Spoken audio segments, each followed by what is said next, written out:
Alright, here we're working on this beautiful R34 GTR. Today, the fuel pump decided to fail on it. But just so you guys know, it's not like the 33 or the 32s. They have two bolts, you can see here and here. They come from obviously the inside of the car to be able to take a bracket I will show you in a minute. That sits on top of the fuel pump assembly, hat, whatever you want to call it. So that's what we're doing now. We're going to go ahead and take it apart and put the new pump in there. And also probably pre-run a wire for the secondary pump once we put a secondary pump kit in here from French's Performance or Radium, depends how we go up.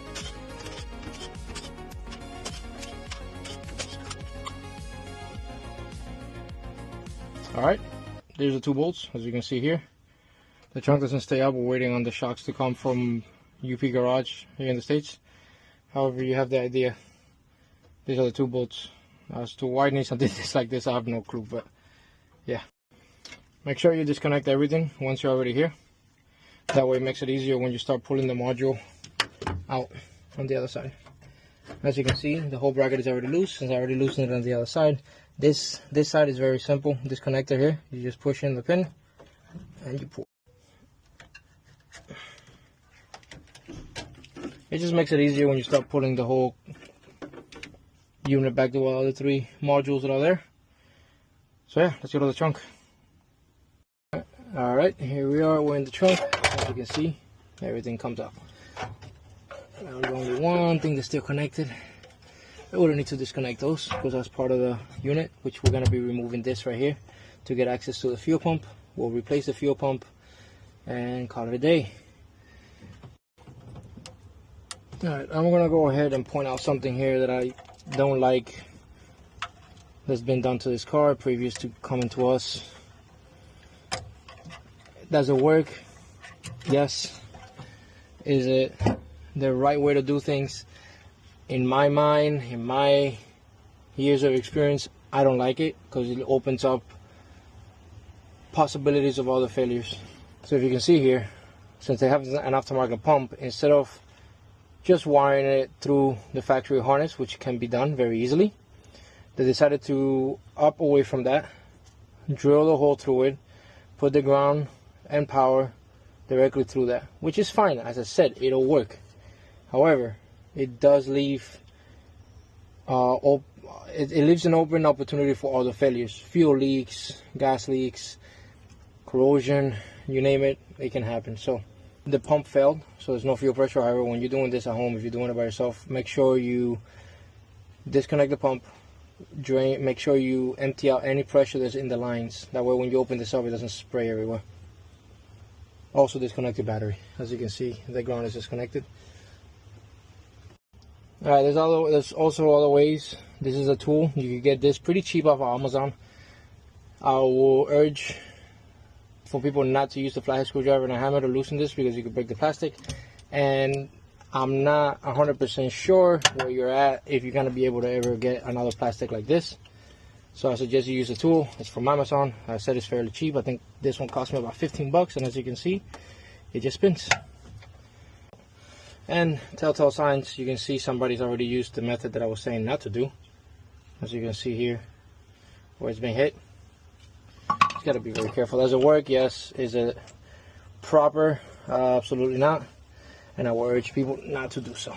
Now, when you pull this out, you got to be very careful, especially when it's aftermarket pumps. See, they wired the harness with barely any slack, so I'm gonna have to reach in there and disconnect it manually, because normally it will give you room to pull. As you can see, we have the pump here. This looks like the factory Nissan sock. They never replaced it,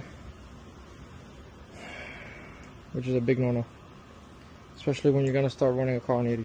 Alright, here we have the old pump that failed, most likely due to this. This is how the filter was. Obviously no good. It's destroyed. But the pump, no matter what you do, even if you feed power to it, it won't work. So this pump is no good. This is 274. We're upgrading to the same size. However, this is meant for flex fuel. That one technically is not. It works. So don't freak out if you have that. You'll be fine. So here we go. Alright, new fuel pump is in with the new filter.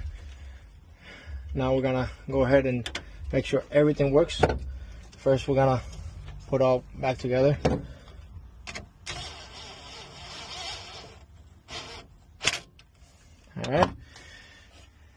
All right, so now let's connect the battery, crank the car, see how she's doing. Obviously, you want to make sure before you put everything back together. That's why I say connect battery and crank the car, or at least we even have fuel pump working. Ready? Wrong key. I can hear the fuel pump turning on. Definitely turned on. Well, now we have fuel pressure. All right, let's crank it.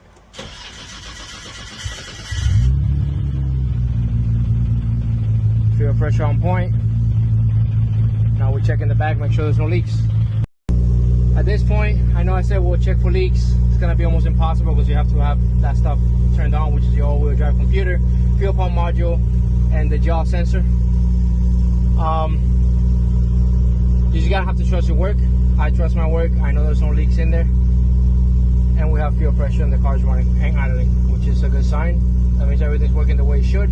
But it does give us an indication as to what was going on with the vehicle, as we were losing fuel pressure before, anything over 18 pounds, and then degrading with a long start as well. So all right, here we are driving the car. We didn't get to drive it as the rain came in the last couple of days, but now we're driving the car. Everything's good to go, obviously. So yeah, stay tuned for more of the R34, as we're most likely doing a drive-by-wire setup about the rain.